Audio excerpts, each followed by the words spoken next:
Surxondaryo viloyati Gazak degan soy.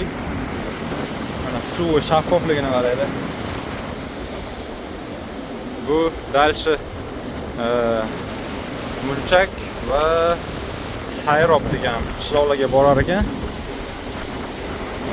Bu soyga deyarli boshlanishi. Shunaqa toshli tog'lardan iborat bo'lgan joydan oqib o'tar ekan.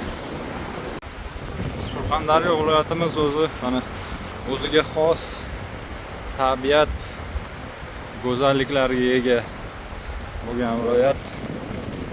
Misol uchun Toshkent viloyatida, Bo'stonliq tumanlarida bunaqa joylar yo'q. Suv qoyalar orasidan tushyapti. Kimdir quyib turgandek go'yo. Qandaydir baliqlar bor ekan. Nima baliq bo'lishi mumkin? Farelmikan? Farelga lekin suv sal illiqroq.